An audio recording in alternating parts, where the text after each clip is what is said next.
Welcome all. आज की शुरुआत सबसे पहले बधाई के साथ करते हैं। कॉन्ग्रेचुलेशन सभी बच्चों को जिन्होंने जेई मेंस के अंदर जून और जुलाई दोनों अटेम्प्ट के पेपर दे दिए हैं and it's now time to go for the JEE advanced. इसके अंदर सबसे पहले तो मैं एक ही बात कहना चाहूँगा कि आपका जेई मेन के अंदर जो भी रैंक रहा हो, कॉमन रैंक लिस्ट रिलीज़ हो चुकी है और जो भी परफॉर्मेंस रहा हो उस परफॉर्मेंस को बिल्कुल अलग हटके और आपको अपनी जेई एडवांस की तैयारी करनी है, क्योंकि इन जनरल जेई मेंस में और जेई एडवांस्ड के अंदर बहुत ज़्यादा सिंक्रोनाइजेशन रैंक्स के अंदर देखने को नहीं मिलता है। इनफैक्ट मैं यूँ कहता हूँ कि सिंक्रोनाइजेशन तो आप वर्ड गलत यूज़ करेंगे कि जिनकी जेई मेन के अंदर कई बार बहुत अच्छी रैंक आती है, एडवांस के अंदर वो थोड़ा पीछे चले जाते हैं। Vice versa is also true. और ऐसा भी नहीं कहना चाहता हूँ कि जेई मेन के अंदर जिन जिन बच्चों की अच्छी रैंक आ गई है उन सबका ही कुछ पीछे जाएगा। ये एक ऐसा डेटा है जिसको आई थिंक किसी अच्छी कंपनी के डेटा एनालिस्ट या साइंटिस्ट को देना चाहिए और उसके बाद भी शायद ये हमेशा बहुत प्रॉपर ना रह पाए। तो हम शॉर्ट में एक ही बात कहते हैं कि जेई मेन एक अलग स्कोर फील्ड है, जेई एडवांस्ड एक अलग स्कोर फील्ड है और दोनों में कोई कोरिलेशन अभी तक तो बैठ कभी नहीं पाया है। ऐसे बहुत ही रेयर चांसेस हुए हैं जिनको आप एक्सेप्शन मान सकते हैं, जब दोनों एग्जामिनेशन में किसी बच्चे ने बहुत अच्छा किया हो। तो अपनी बात को बिल्कुल स्पष्ट रूप से मैं यही कहूँगा कि आपको जेई एडवांस्ड की तैयारी पूरी ताकत लगा के करनी है, irrespective of your rank in JEE mains. अब आज आई थिंक 10 तारीख अगर हो जाती है, शाम को मैं ये रिकॉर्डिंग कर रहा हूँ, तो आज का दिन ऑलमोस्ट ख़त्म हो गया है बच्चों।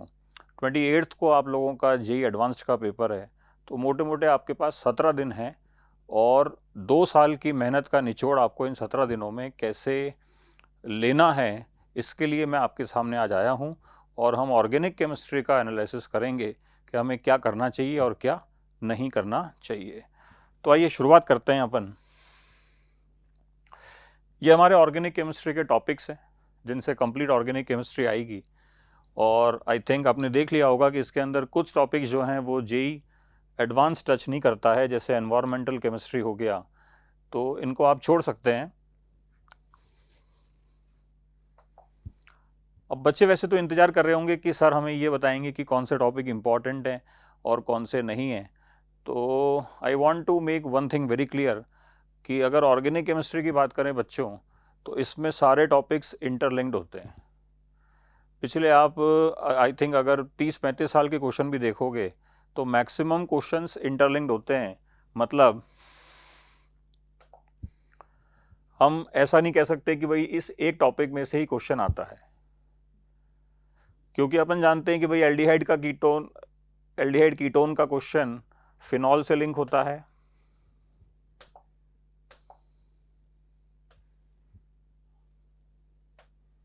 आई think now it will work. फिर haloalkane and haloarenes के अंदर भी लिंक होता है। तो ये लिंकेज जो है ये ऑर्गेनिक केमिस्ट्री का इंटीग्रल पार्ट है और आपको ये बात ध्यान रखनी है कि सोलो क्वेश्चंस ऑर्गेनिक के अंदर बड़े ही रेयर बनते हैं बट बड़े ही रेयर बनते हैं। तो आपको जिस चीज़ पे विश्वास रखना है वो आपकी 2 सालों की मेहनत है। मैं यहाँ सिर्फ आपकी मदद करूँगा या जितनी आपने मेहनत की है उसको और फर्निश करूँगा, उसकी और पॉलिशिंग करूँगा और ये बताऊँगा कि अगले 14 दिन में आपको क्या ज़्यादा करना चाहिए। इंटेंशन मेरा बड़ा क्लियर है कि 2 सालों की जो आपकी मेहनत है वही आपको जेईई एडवांस्ड के अंदर पुश करेगी।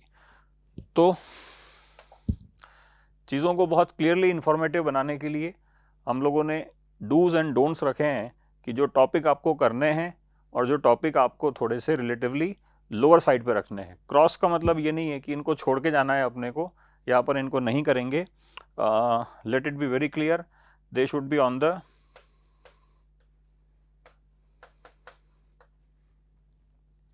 lower side and higher side like this.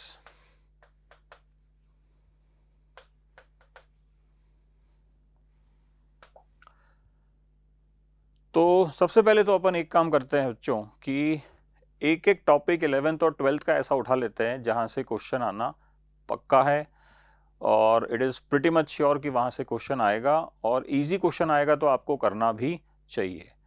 तो क्योंकि वैसे तो अगर मैं टॉपिक के नाम लूँगा तो सारे टॉपिक इंपॉर्टेंट हो जाएंगे, बट एक एक टॉपिक में बात करें तो 12th क्लास का जो टॉपिक है वो पॉलीमर है, 11th क्लास का जो टॉपिक है दैट इज़ हाइड्रोकार्बन। दोनों ग्रीन कलर से हैं, तो मान के चलिए कि दोनों मोस्ट इंपॉर्टेंट टॉपिक में से हैं, और दोनों टॉपिक में से एक एक क्वेश्चन मिनिमम आना पक्का है। मिनिमम हम इसलिए बोल रहे हैं क्योंकि जैसे पॉलीमर में से तो एक ही क्वेश्चन आएगा। हाइड्रोकार्बन एक बड़ा चैप्टर है, आपने देखा होगा कि इसके अंदर एल्केन आ गया और बेंजीन एरोमेटिक भी आ गया, तो कई बार मल्टीपल क्वेश्चंस यहाँ से देखने को मिलते हैं। तो एटलीस्ट हाइड्रोकार्बन वाले पोर्शन को आप बड़े अच्छे से पढ़ के जाएं। 11th वाले पोर्शन में हम इसको डील कर लेते हैं। नेक्स्ट, बहुत सारी रिएक्शंस है बच्चों, उनमें से कौन कौन सी ऐसी रिएक्शंस हैं जो मस्ट हैं, जो पढ़ के ही जानी चाहिए। तो कुछ रिएक्शंस मैंने रैंडमली सेलेक्ट किए कि एटलीस्ट ये रिएक्शंस आपको अच्छे से बाय हार्ट होनी चाहिए, इनका बेसिक मैकेनिज्म आपको अच्छे से आना ही चाहिए। तो आई थिंक फर्स्ट नंबर पे तो एल्डोल और कैनिजारो को ही रखेंगे हम लोग, क्योंकि इन पे अगर कॉम्प्रीहेंशन आ जाता है तो यूँ मान के चलिए कि पूरे 9 या 12 सवाल अपने को ट्रेस करने होते हैं जेई के पेपर के अंदर, और 9 या 12 नंबर बहुत बड़े होते हैं। आई थिंक मैंने सवाल बोल दिया, 9 या 12 नंबर बहुत ज़्यादा होते हैं। देन हेलोफॉर्म टेस्ट है, एसिडल फॉर्मेशन, रिडक्शन ऑक्सीडेशन एक इम्पॉर्टेंट टॉपिक है, इसको अच्छे से पढ़ के जाना है, and this is informative. Reduction oxidation के बारे में मैं यही कहना चाहूँगा कि ये बहुत ही क्लियर क्वेश्चन आता है, इजी क्वेश्चन आता है, बस आपको इन्फॉर्मेशन अच्छे से याद होनी चाहिए कि ये ऑक्सीडाइजिंग एजेंट है और ये रिड्यूसिंग एजेंट है और ये ऐसा करेगा, तो ये चीज़ें आपके पास क्लियर होनी चाहिए। आगे चलते हैं। HNO2 की रिएक्शन अमीन के साथ बड़ी इंपॉर्टेंट है बच्चों।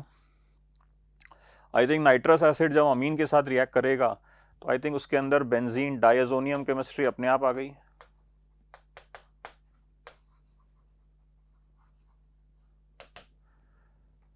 अमोनिया डेरिवेटिव्स की रिएक्शन, आई थिंक ये आप देख रहे होंगे कि इन मेजॉरिटी कार्बोनिल कंपाउंड्स वाला चैप्टर मैंने पिकअप कर लिया है। तो हम यूँ कह सकते हैं कि जो कार्बोनिल कंपाउंड्स वाला चैप्टर है, aldehydes, ketones and carboxylic acids, उसकी अपनी एक इम्पॉर्टेंस है, उसी इम्पॉर्टेंस को हम यहाँ पे देख रहे हैं। HVZ reaction, hydroboration, mercuration, demercuration process, photochemical chlorination, इसमें कई बार स्टीरियो के बहुत ज़्यादा क्वेश्चंस इन्वॉल्व हो जाते हैं। अगर इसमें स्टीरियो इन्वॉल्व होता है तो मैं आगे बताऊंगा कि आप इसको स्किप कर दें, वो ज़्यादा बेटर है। हॉफमान कार्बल अमाइन रिएक्शन बड़ी सिंपल रिएक्शन है। हॉफमान ब्रोमामाइड स्वाट रिएक्शन, ये एल्काइलाइड पोर्शन में से आ गया। देन इधर हमारे पास है फ्रीडल क्राफ्ट रिएक्शंस वगैरह, ये अगेन 11th के एरोमेटिक पोर्शन में चली जाती है। स्टीफेंस रिडक्शन, डाइबल एच के साथ रिडक्शन, गाटरमान की 2 reaction, Gattermann coach and Gattermann aldehyde synthesis, cumene synthesis, ये सारी चीज़ें अपने को क्लियर रखनी है। नेक्स्ट चलते हैं, रिमर-टिमन रिएक्शन, लेडरर मानासे रिएक्शन, इसको मैं थोड़ा सा एलेबोरेट कर देता हूँ।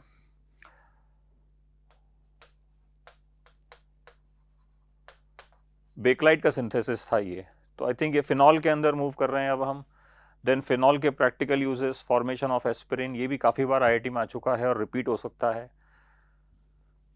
ईथर का क्लिवेज इंपॉर्टेंट है। तो ये 24 रिएक्शंस जो बच्चों मैंने यहाँ पे दी है ना, तो आपको एटलीस्ट ये मिनिमम केमिकल रिएक्शन से मतलब, अगर इनमें से भी ऐसी कोई केमिकल रिएक्शन है जो आपने नहीं सीखी है या पढ़ी है, तो एटलीस्ट इनको तो एक पेपर पे लिख के देखिए, आपको ये आना ही चाहिए। These are the minimum things.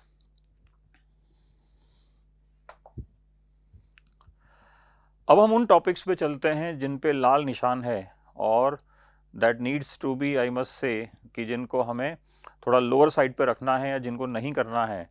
तो एक बार देखते हैं कि भाई बायोमॉलिक्यूल एक ऐसा टॉपिक है बच्चों जो बहुत बड़ा है, मतलब इसमें काफ़ी सारे पोर्शंस हैं। अपन जानते हैं कि it has sugars, amino acids and vitamin DNA। तो इसको मैंने क्लासिफाई इस तरह से किया है कि अगर शुगर और अमीनो एसिड का क्वेश्चन है तो आप फर्स्ट राउंड के अंदर तो उसको एक बार स्किप करने की कोशिश करें। अभी मैं एग्जांपल्स के साथ लूंगा कि बायोमोलिक्यूल्स के अंदर अगर शुगर पोर्शन में से, that is called monosaccharide, di और पॉलीसेक्राइड, अगर कोई कैलकुलेटिव क्वेश्चन आ जाता है या स्टीरियो का क्वेश्चन आ जाता है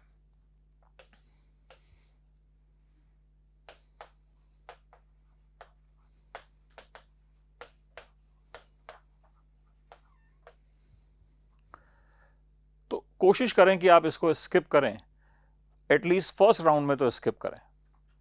उसके बाद अगर आपके पास टाइम बचता है और आपके पास एक्सपर्टीज है तो definitely you can go for this, but first attempt के दौरान, जैसा आप क्वेश्चन, फर्स्ट अटेम्प्ट का मतलब फर्स्ट 1 आवर 1.5 आवर्स में आप क्वेश्चन कर रहे हैं, तो इसको स्किप करना ही चाहिए। हाँ, बायोमोलिक्यूल एज अ चैप्टर बुरा तब नहीं है जब विटामिन और डीएनए में से क्वेश्चन आ जाए। विटामिन और डीएनए में से अगर इंफॉर्मेटिव क्वेश्चन आता है कि भाई ये विटामिन क्या करता है या इसका फंक्शन क्या है, या डीएनए के अंदर कुछ पूछ लिया कि इसका स्ट्रक्चर रिलेटेड, तो अपने को याद होता है वो।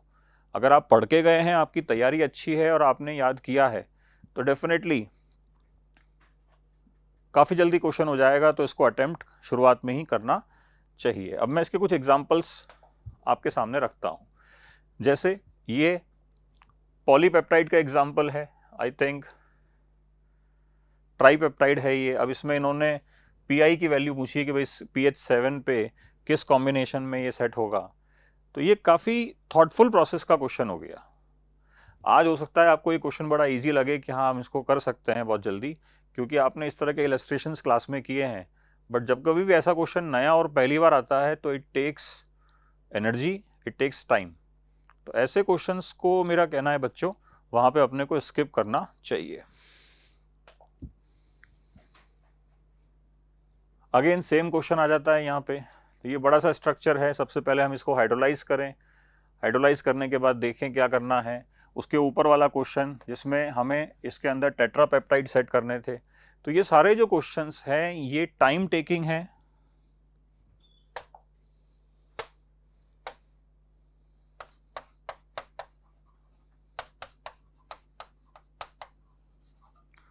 और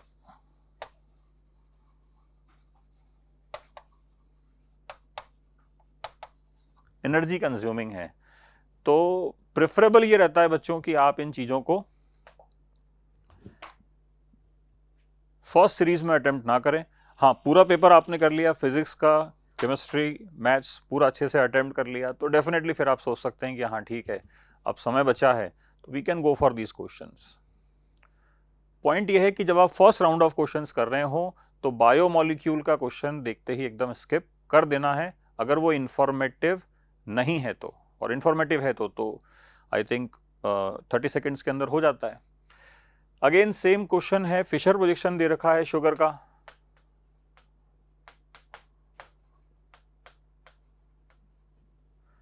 और हॉवर्थ प्रोजेक्शन के अंदर पूछ रहा है कि भाई इसका बीटा एल स्ट्रक्चर बताइए। तो ऐसे क्वेश्चंस में क्या होता है, हमें each and every structure check करना होता है। हो सकता है कि अब आपको ये क्वेश्चंस बड़े इजी लगे, बट जनरली हमें इसको बाद में ही अटेम्प्ट के लिए रखना चाहिए। रीसेंट क्वेश्चन है, आप देखिए 2021 का क्वेश्चन है। इसमें इन्होंने पूछा है कि भाई ये एक हमारे पास अगेन पेप्टाइड है, पॉलीपेप्टाइड है, और इसको pH 2 पे, pH 6 पे और pH 11 पे नंबर ऑफ चार्जेस दिए गए हैं। तो बहुत सारा काम वो आपसे करवा रहा है। मेरा पॉइंट ऑफ व्यू समझिए कि तीनों pH पे उसने आपसे उसके चार्जेस वगैरह पूछ ली, तो आपको ये देखना पड़ेगा कहाँ रिएक्शन होगी, कहाँ रिएक्शन नहीं होगी। तो काफ़ी सारी मेहनत है। कहने का पॉइंट ऑफ व्यू ये है कि वापस से चलते हैं, बायोमोलिक्यूल्स को बहुत क्लियर रेड नोटिस है कि इसको अपने को लोअर साइड पे लेके चलना है। Okay, now let's come on to next point.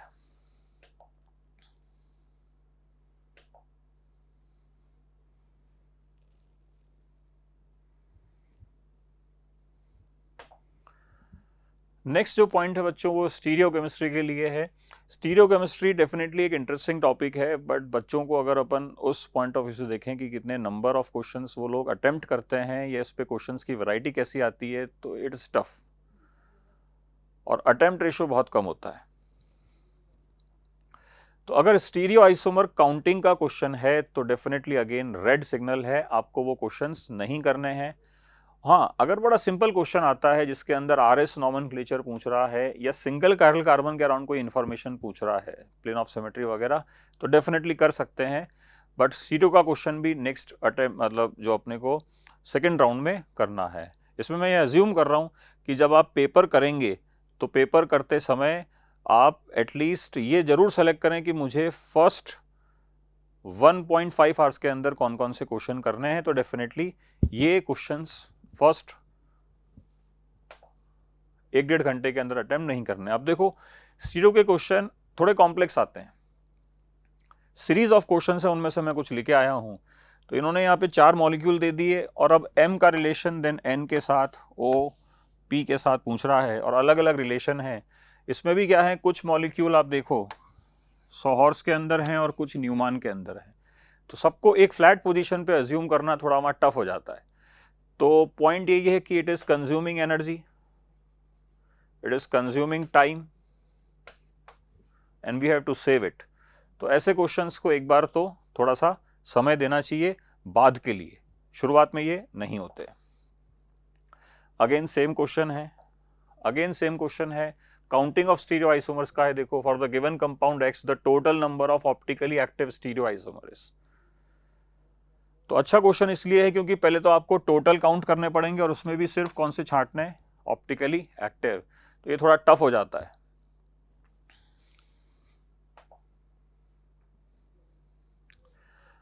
अब इस एनालिसिस के बाद हम लोग नंबर ऑफ क्वेश्चंस पे आते हैं। मैं आपको एक रॉ डेटा देता हूं, बहुत ज्यादा रॉ डेटा, कि जॉइंट एंट्रेंस के अंदर किस तरह के क्वेश्चन आए हैं और उन क्वेश्चंस को जब स्टूडेंट ने अटेम्प्ट किया तो कितने बच्चों ने सही किया, कितने बच्चों ने गलत किया और कितने बच्चों ने छोड़ दिया, they didn't attempted the question. तो let's see all of them one by one. इससे भी आपको एक काफी अच्छी अंडरस्टैंडिंग डेवलप होगी कि अपन क्वेश्चंस को क्या सोच के करें वहां पे। Let's go one by one. अब देखो पहला ये जो टेस्ट क्वेश्चन मैंने लिया है, इसको लेने का पर्पस ये था कि इसके अंदर एक छोटी सी इंफॉर्मेशन थी बीटा हाइड्रोक्सी कीटोन की, जो बड़ी रेयर इंफॉर्मेशन है, बच्चे जनरली इसको अपने पास नहीं रखते।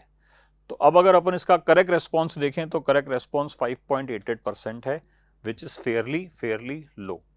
तो अगर ऐसा एक्सेप्शनल क्वेश्चन आ जाए तो आप भी कुछ नहीं कर सकते, कोई भी कुछ नहीं कर सकता। ये तो यूं मान के चलिए कि बहुत कम बच्चों का सही होता है जो पढ़ के गए होंगे, बट अटेम्प्ट करना है अपने को। अब अपन इस क्वेश्चन पे आते हैं। ये एक बहुत ही अच्छा क्वेश्चन है, तो I must write good question. क्योंकि जो भी हम नॉर्मलाइज वे में पढ़ते हैं वो सारी इंफॉर्मेशन यहाँ पे हैं। एसिटिक एनाइड्राइड के साथ एसाइलेशन होगा, KBrO3 और HBr मिलके ब्रोमिनेशन करवाएंगे। हालांकि थोड़ा इनऑर्गेनिक साइड से आती है रिएक्शन, बट इतना तो बच्चे समझते हैं कि दिस इज ब्रोमीन। उसके बाद हाइड्रोलिसिस, उसके बाद diazonium salt and then Gattermann reaction.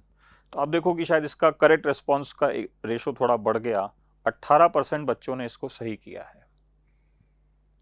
अब वैसे 18% हो सकता है आप लोगों को ऐसा लगे कि ये कुछ कम है क्या, बट इट्स नॉट लेस।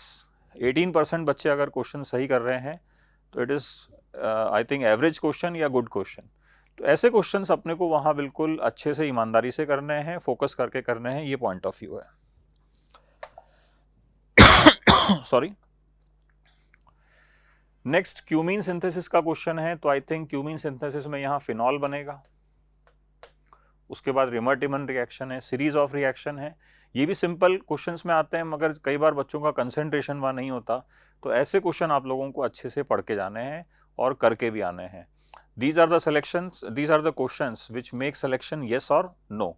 तो हम देख सकते हैं कि हाँ, इसका करेक्ट रेस्पॉन्स वैसे तो कम है, बट 8 से 10% के बीच में है, तो चल जाएगा। नेक्स्ट उस पर आते हैं अपन।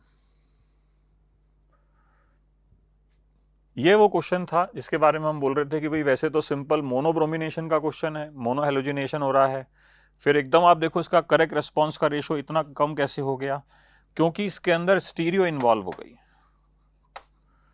और जैसे ही स्टीरियो इन्वॉल्व हो गई तो क्वेश्चन की लेंथ बहुत बढ़ जाती है, इस बात को आपको समझना पड़ेगा। और इसीलिए a big no to this. करना कुछ भी नहीं है क्वेश्चन के अंदर, बहुत सिंपल हेलोजिनेशन करवाना है 1 2 3 4 और 5 साइड पे। बट 5 साइड पे हेलोजिनेशन करवाने के बाद उसकी काउंटिंग थोड़ी डिफिकल्ट हो जाती है बच्चों, क्योंकि उसमें स्टीरियो इन्वॉल्व हो रही है। इसीलिए फर्स्ट जब आप 1-1.5 घंटे के अंदर कुछ क्वेश्चंस करने की कोशिश करते हैं तो एक बार इसको स्किप करें, इजी क्वेश्चंस पहले करें, वो पॉइंट ऑफ व्यू समझाना चाहते हैं। जहां जहां स्टीरियो और बायोमोलिक्यूल आपको दिखे एक बार उसको स्किप करना चाहिए।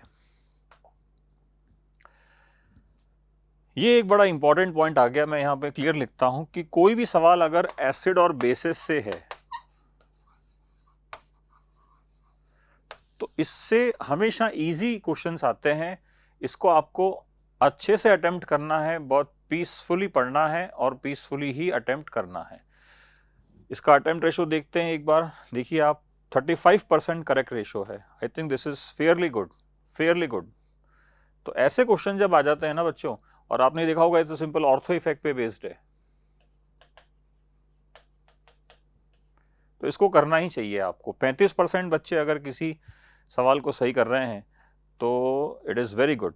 इसमें रॉन्ग रिस्पॉन्स ज़्यादा इसीलिए है क्योंकि बच्चे शायद सिली मिस्टेक करते हैं, तो the silly mistake is responsible, nothing else. Again जो हमने बताया था एल्डोल का क्वेश्चन आ गया, उसके बाद कैनिजारो वगैरह। तो देखिए 11%, 10-11% अटेम्प्ट रेशो है। टफ क्वेश्चन मानते हैं, ऐसा नहीं कि ये कोई इजी क्वेश्चन है, it is very tough and good question. But उसके बाद भी अगर 11% बच्चे इसको कर रहे हैं तो दैट शोज कि ये मेन स्ट्रीम केमिस्ट्री से आया है, जिसको हम कहते हैं एल्डोल कंडेंसेशन, कैनिजारो रिएक्शन, तो करना ही चाहिए। अगेन बायोमोलिक्यूल का क्वेश्चन है, देखिए बच्चों बायोमोलिक्यूल में वो काफ़ी कुछ डेटा वगैरह देके आपसे कैलकुलेशन करवा रहा है, इधर उधर आपको फंसाना चाहता है। करेक्ट रेस्पॉन्स का रेशो देखिए अगेन 6% है। तो मैं जो बात कहना चाहता था वो मोर और लेस प्रूविंग ट्रैक पे है कि बायोमोलिक्यूल का क्वेश्चन देख के अपने को थोड़ा सा उसको सोचना है कि अगर बाद में समय मिलेगा तब करूंगा। रिडक्शन ऑक्सीडेशन का क्वेश्चन है, इंफॉर्मेटिव क्वेश्चन है। जैसा कि मैंने कहा अगर आप पढ़ के गाएंगे तो आप इन 5% बच्चों के अंदर शामिल हो जाएंगे। सॉरी, अगर पढ़ के जाएंगे तो इन 5% बच्चों के अंदर शामिल हो जाएंगे जिन्होंने करेक्ट रिस्पॉन्स दिया है। और ये मतलब आप यूँ मान के चलिए कि दीज आर बोनस नंबर्स और फ्री नंबर्स, बस आप पढ़ के जाइए। अब होता क्या है, बच्चे जनरली LiH4 पढ़ के जाते हैं, NaBH4 पढ़ के जाते हैं, रैनी निकल और B2H6 जनरली बच्चे नहीं पढ़ के जाते, क्योंकि रैनी निकल का फंक्शन बहुत सारा है। बच्चे रैनी निकल को सिर्फ कहाँ लेते हैं, एल्कीन और एल्काइन में, इतना सही पढ़ते हैं वो कि बस अच्छा सिर्फ एल्कीन एल्काइन का रिडक्शन करेगा। तो आई थिंक टॉपिक थोड़ा सा टेक्निकल है और आप मेरा पॉइंट समझ भी रहे होंगे कि ऑक्सीडेशन रिडक्शन ऐसे पॉइंट्स हैं जिनको बहुत अच्छे से कवर करके जाना है। अगर आपके पास इंफॉर्मेशन है और आप पढ़ के गए हैं तो यहाँ से क्वेश्चन आप लेंगे अच्छे से। आई थिंक फ्रीडल क्राफ्ट का क्वेश्चन है। फ्रीडल क्राफ्ट अपने आप में एक बड़ी सिंपल और अच्छी रिएक्शन है, पढ़ के जानी चाहिए। अब आप बोलेंगे सर करेक्ट रिस्पॉन्स तो 2% ही है इसमें, तो एक्चुअली देखिए करेक्ट रिस्पॉन्स 2% है, रॉन्ग 27, नॉट अटेम्प्टेड 31, तो बाकी का जो ऑलमोस्ट 38% है, ऑलमोस्ट 38% वो पार्शियल करेक्ट में चला गया।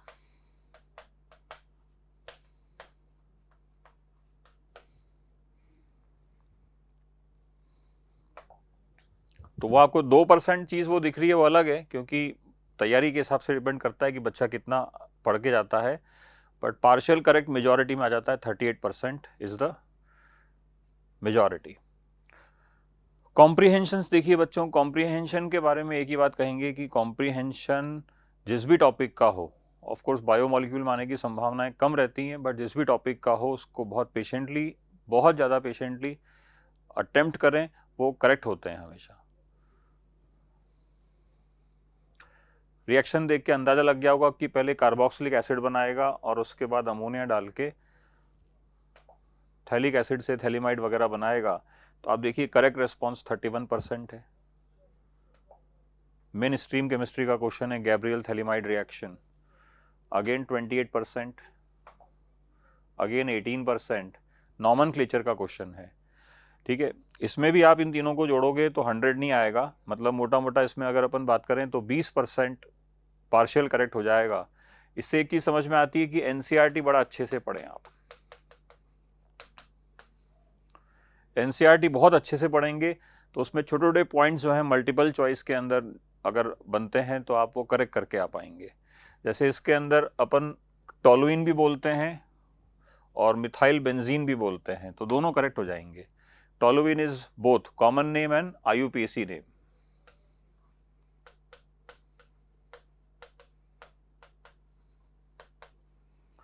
तो ये छोटी मोटी बातें अपने को ध्यान रखनी चाहिए।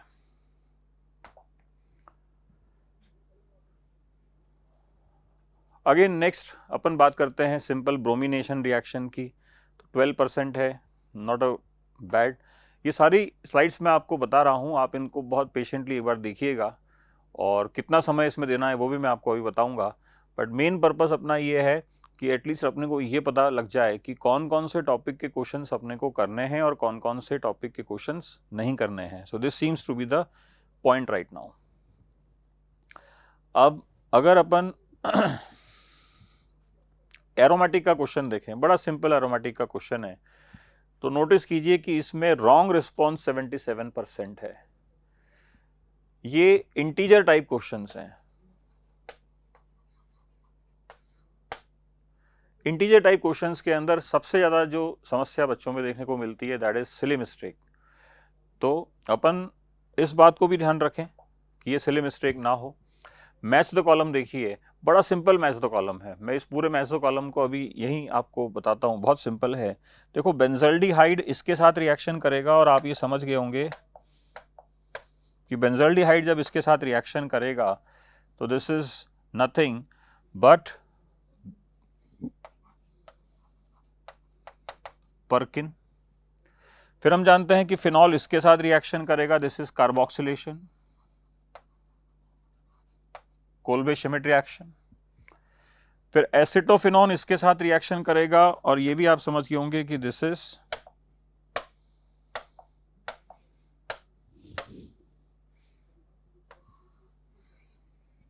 ब्रोमोफॉर्म या हेलोफॉर्म रिएक्शन। अब एक बच गया, उसको आप कर लीजिएगा आराम से। तो बहुत जल्दी हो गया, ये मेन स्ट्रीम केमिस्ट्री से है। जो जो रिएक्शन हमने बताई सारी की सारी वो इन्वॉल्व हो रही है इसमें। तो आप देखिए इसका attempt ratio 26%, then next 25%, then next 60% correct response ratio है। तो आई थिंक 60% अगर कोई करेक्ट रिस्पॉन्स रेशो आ जाता है तो हर बच्चा जो मतलब IIT एस्पिरेंट है, जिसे लगता है मुझे IIT में पढ़ने जाना है, वो ऐसे क्वेश्चंस को जरूर ठीक करे। और अगर ऐसे क्वेश्चन आप मिस कर रहे हैं, इसका मतलब मेन केमिस्ट्री के अंदर आपने कुछ मिस किया है, तो फिर थोड़ा उसको रेक्टिफाई करने की ज़रूरत है। आज के सेशन का जो मेन पर्पस है वो यही है कि आप इस बात को समझें कि जब कोर केमिस्ट्री में से क्वेश्चंस पूछे जाते हैं और अगर वो कॉम्प्रिहेंशन बेसिस पे हैं तो उसको आपको स्किप नहीं करना है, क्योंकि उसका करेक्ट होने के चांसेस बहुत ज़्यादा होते हैं। 60% is a huge figure, I must से। और कोर केमिस्ट्री में से सही क्वेश्चन होंगे कैसे, उसका तरीका बड़ा सिंपल मैंने आपको बताया कि कुछ नेम रिएक्शंस मैंने आपको आज दी थी। तो नेम रिएक्शंस को जरूर एटलीस्ट पढ़ के जाइए, लिख के जाइए, ताकि आपको बिल्कुल एंड टाइम पे ऐसा नहीं लगे, इस टाइम पे ऐसा नहीं लगे कि अच्छा मुझे बेसिक रिएक्शन का नाम नहीं आता है, if you miss it. Again आपने देखा होगा बेंजीन डायजोनियम सॉल्ट की रिएक्शन है, कपलिंग रिएक्शन है, डाई वाली रिएक्शन है, नाइट्रस एसिड के साथ रिएक्शन होती है, हमने इंपॉर्टेंट में शामिल किया था। और आप करेक्ट रिस्पॉन्स देखो, 34% करेक्ट है। तो अगेन एसिड और बेस का क्वेश्चन है, ठीक है, देखते हैं। एसिड और बेस को मैं इंपॉर्टेंट लगा चुका हूं। एक बार ये देखते हैं कि इसका करेक्ट रिस्पॉन्स ओहो 50%। तो आई थिंक 50% एसिड बेस का रेशो इटसेल्फ स्पीक्स कि we can not skip the revision of acid and base. Yes, तो थोड़ा सा कुछ एनालिसिस और किया अपन ने, उसके बाद वापस से आते हैं सिंपल ओजोनोलिसिस रिएक्शन है, कैनिज़ारो है, हेलोफॉर्म है। ये रिएक्शंस ऐसी हैं जो मल्टीपल टाइम रिपीट होती हैं जॉइंट एंट्रेंस के अंदर। तो आप देखिए they are 23% correct ratio and it is definitely huge. मतलब आप ये मान के चलिए 10% से ज़्यादा ऊपर अगर कोई भी क्वेश्चन करेक्ट हो रहा है तो उसको स्किप करने का कोई मतलब नहीं बनता। तो यहाँ तो आई थिंक डबल है, 20% like that. Next upon Grignard reagent की रिएक्शंस पे आते हैं। अगेन आपने देख लिया होगा कि कॉम्प्रीहेंशन चलेगा, तो कॉम्प्रीहेंशन वाले क्वेश्चन है तो 28% पे आ जाएंगे। इट इज़ लाइक देन 9% एकदम से ड्रॉप आ गया, दैट मीन्स इसके अंदर कुछ ना कुछ एक्सेप्शन रहा होगा, कोई पॉइंट रहा होगा। ठीक है, अगेन कौन सा क्वेश्चन है देखते हैं, एसिड और बेस का। एसिड और बेस का क्वेश्चन आ गया, स्ट्रेट फॉरवर्ड क्वेश्चन है और करेक्ट रिस्पॉन्स देखिए 30.8% करेक्ट है। तो इनमें सिर्फ सिली मिस्टेक होती है, यूं मान के चलिए आप। नॉट अटेम्प्टेड देखिए कितना कम है, तो या तो कुछ बच्चे ने गलती की है इसलिए उसके रॉन्ग हुए, तो ये चीजें ध्यान में रखनी है। नेक्स्ट अगेन शुगर्स के बारे में क्वेश्चन है, मोनोसेक्राइड एंड ऑल दैट। तो देखते हैं करेक्ट रिस्पॉन्स 12% के आसपास चला गया, क्योंकि सिंपल थ्योरेटिकल क्वेश्चन है, उसने कोई बहुत कॉम्प्लेक्स बात नहीं पूछी है। फिर भी मैं रिकमेंड करूंगा, इसमें पार्शियल मार्किंग कुछ ना कुछ रही होगी, उस वजह से ज़्यादा करेक्ट होगा। तो सिंपल क्वेश्चन है तो कर सकते हैं। अगेन मेन कोर केमिस्ट्री का क्वेश्चन है, तो अटेम्प्ट रेशो अच्छा ही जाना चाहिए, अच्छा ही है। परसेंटेज वाइज अगर अपन देखें तो इसमें ये लिखा हुआ है कि भाई कितने बच्चों ने टोटल नहीं अटेम्प्ट किया, देन रॉन्ग, देन करेक्ट, और उसको परसेंटेज में कन्वर्ट किया है। अगेन कोर केमिस्ट्री का क्वेश्चन है, देखिए कहने को अपन क्वेश्चन को बोल सकते हैं कि बहुत लेंदी है, बहुत टफ है, फिर भी एक बार देखते हैं। Correct response is more than 27%। तो ये क्वेश्चन आपका टाइम तो कंज्यूम कर सकता है बट एनर्जी कंज्यूम नहीं करेगा, क्योंकि बहुत सिंपल है। आप इस बात को समझिए कि इट इज़ वेरी इजी, बहुत इजी चीज़ें आपसे पूछ रहा है। तो क्वेश्चन थोड़ा सा लेंदी हो गया बट छोड़ना नहीं है, और इसीलिए कहूँगा कि कोर केमिस्ट्री के क्वेश्चंस को कूल माइंडेडली अटेम्प्ट करें, वो हो जाते हैं। अगेन सिंपल क्वेश्चन है, 10% के ऊपर आ गया हमारे पास। सिमिलर क्वेश्चंस हैं, ये जस्ट एक बहुत रॉ डेटा है जो आपके लिए कलेक्ट किया गया है, और इसका इन सब चीज़ों का फाइनल कंक्लूजन क्या है वो भी मैं अभी आपको दूंगा, कि बेसिकली अब नेक्स्ट 17 डेज के अंदर आपको करना क्या है। 17 दिन बाकी है हमारे पास, तो उस पॉइंट ऑफ व्यू को देख के अपन आज यहाँ मिले हैं। अगेन देखने में सवाल बहुत बड़ा है, देखो 3 रिएजेंट यहाँ हैं, 2 यहाँ हैं और 1 यहाँ है, तो टोटल 6 रिएक्शंस इन्वॉल्व कर दी इसने। देखने में बड़ी है बट देखिए कितनी इजी रिएक्शंस हैं, all of them are quite easy reactions. Attempt ratio कितना है इसका देखो, 40% अटेम्प्ट रेशो है।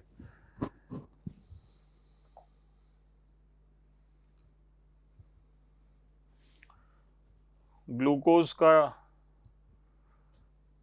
अमाइड्स का, पॉलीमर का, सेल्यूलोज का, मतलब एक मिक्स क्वेश्चन है, इजी क्वेश्चन है मैंने कहा।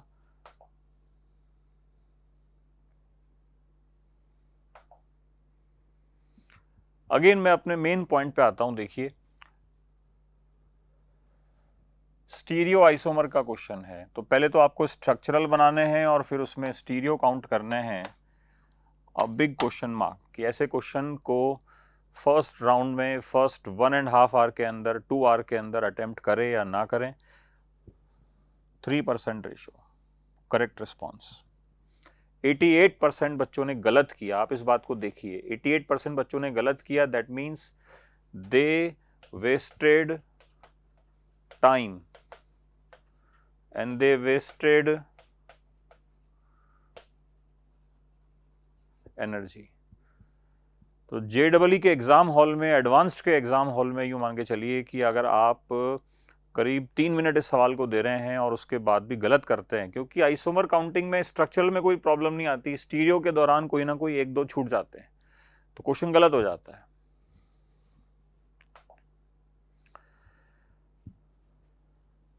अगेन आप देखो कितना सारे रिएजेंट्स हैं इसके अंदर, कितने सारे क्वेश्चंस हैं। एक बार थोड़ा सा जूम कर लो, एक बार इसमें जूम करके बच्चों को दिखा दो अगर कुछ विजिबिलिटी में प्रॉब्लम आ रही हो, बस वापस जूम आउट कर देना। आप कर लिया? बहुत सारे क्वेश्चंस हैं, मगर आप देखो फिर भी करेक्ट रिस्पॉन्स रेशियो ऑलमोस्ट 37% के ऊपर है। 37% करेक्ट। वो क्वेश्चन आपने देखा होगा, देखने में बहुत बड़ा लग रहा था, बट कोर केमिस्ट्री का क्वेश्चन है बच्चों, इजी क्वेश्चन माना जाता है। ऐसा थोड़ा टाइम लगेगा आपको, बट एनर्जी नहीं लगेगी, क्योंकि बड़े सिंपल सिंपल रिएजेंट्स हैं। ऐसे क्वेश्चन को वहां अटेम्प्ट करना है, ये पॉइंट है। ठीक है, अब सम अप करते हैं।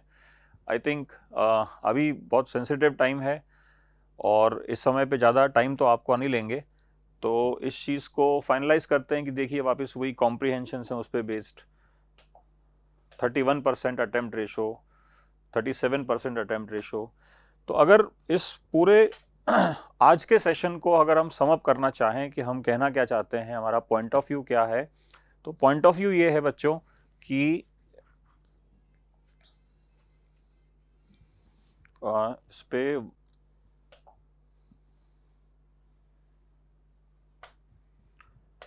कुछ चीजों पे जिस पे आपको ध्यान देना है। अब मैं उस पे आता हूं फाइनल, कि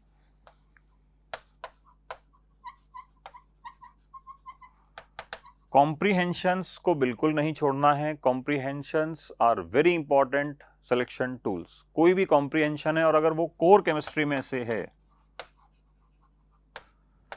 तो जैसे मैंने आपको काफी सारी रिएक्शंस बताई, उनको अच्छे से पढ़ के जाइए और कॉम्प्रीहेंशन को पेशेंटली कीजिए। हो सकता है उसके लिए आपको 2 से 5 मिनट एक्स्ट्रा देने पड़ जाएं, बट उसको करना ही है। नेक्स्ट, इंटीजर वाले जो क्वेश्चन हैं उनको इस पॉइंट ऑफ व्यू से करना है कि उसके अंदर आप गलत ना करें अगर नेगेटिव मार्किंग उसके अंदर है तो, क्योंकि इंटीजर वाले जो क्वेश्चंस होते हैं उसके अंदर सबसे ज्यादा बच्चों की नेगेटिव मार्किंग उनको अफेक्ट करती है। कि जैसे मान लो आंसर है 7 और उन्होंने 6 मार्क किया, तो वो जो डिफरेंस आता है वो इंटीजर वाले क्वेश्चंस में आता है। काउंटिंग में मिस्टेक कर देते हैं और भी काफ़ी सारी मिस्टेक्स हैं दे use to offer.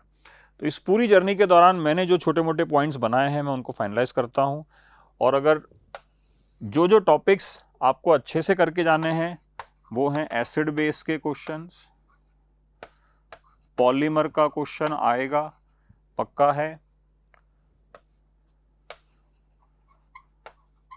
Carbonyl chemistry के क्वेश्चन। कार्बोनिल केमिस्ट्री में वैसे तो काफ़ी बड़ी केमिस्ट्री है, तो उसमें अगर मेन चीज़ें आपको ध्यान देनी है तो वो मैंने स्लाइड की शुरुआत में बता दी थी, वहाँ से पिकअप कर लीजिएगा। और जो जो नहीं करके जाने हैं उनको बहुत क्लियरली लिखता हूँ, या जिनको बहुत लोअर साइड में रखना है। द फर्स्ट वन, बायोमोलिक्यूल और स्टीरियो। अगर आपके पास 15 से 20 मिनट या आधा घंटा स्पेयर बचता है तो ही आप इसके क्वेश्चन कीजिए, वरना आप कोशिश करें कि इसके क्वेश्चंस अपन स्किप कर दें। बेसिकली क्या होता है, आप इस बात को समझें कि जेई मेन का एग्जाम एक अलग चीज है,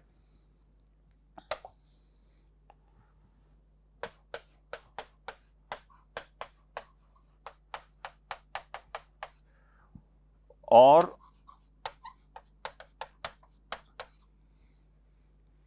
एडवांस्ड का एग्जाम बिल्कुल अलग चीज है। यहां पे आपने देखा होगा कि जब अपन परसेंटाइल वगैरह देखते हैं तो 99.9 परसेंटाइल या 99 पॉइंट डैश डैश तो मिनिमम परसेंटाइल मिल जाती है। तो बच्चा कई बार वही रेशो यहाँ लगाने की कोशिश करता है कि अच्छा एडवांस्ड के अंदर भी मुझे बहुत अच्छा तो करना ही है, तो मैं ऐसा कुछ परसेंटाइल लाऊंगा। It is rare. आप यूँ मान के चलिए कि अगर एडवांस्ड के अंदर आपके 50% नंबर आ रहे हैं तो डेफिनेटली एक बहुत ठीक ठाक कॉलेज आपको अच्छे से मिल जाएगा, अच्छी ब्रांच के साथ। अब 50% का मतलब ऐसा नहीं कि 50% ही पेपर करना है। आपको जो समझाना चाहते हैं वो ये बात है कि be selective during attempt of your question, कि अगर कुछ क्वेश्चन हमें छोड़ने पड़े कुछ टॉपिक के जिनके मैंने नाम बताए, तो it is not a bad deal, we can adopt that. ये पॉइंट ऑफ व्यू इसमें रहता है। तो फिलहाल तो इतनी ही बातें मैं आज कह पाऊंगा आपको, क्योंकि ये समय आपके लिए बड़ा सेंसिटिव है, ज़्यादा समय हम लेना नहीं चाहते। एक दो बातें आपको और बोलना चाहते हैं। And this will wind up कि जितना भी एनालिसिस मैंने आपको दिया इस पे आपको चलना है अगले 10-15 दिन, मगर आपको कॉन्फिडेंस आपकी 2 साल की मेहनत पे रखना है. Ultimately what that will drive you in the joint entrance examination and the colleges of IITs is your 2-year hard work. 2 साल का जो आपका मेहनत है उस पर आपको कॉन्फिडेंस रखना है. फाइनली एक बात और कहना चाहूँगा और ये सबसे इंपॉर्टेंट बात है कि जब आप जॉइंट एंट्रेंस के एग्जाम हॉल में बैठें तो सबसे पहला काम, the primary work you should go for is कि प्लीज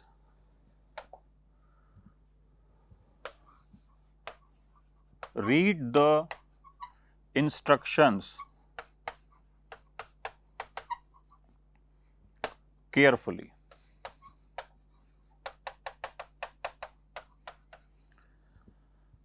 जनरली क्या होता है कि बच्चे जो टेस्ट पेपर्स यहाँ देते हैं, ये वो किसी भी कोचिंग इंस्टीट्यूट का हो, तो वो उससे थोड़ा सा इंस्पायर्ड रहते हैं कि अच्छा इस क्वेश्चन में तो ऐसी ही मार्किंग होती होगी.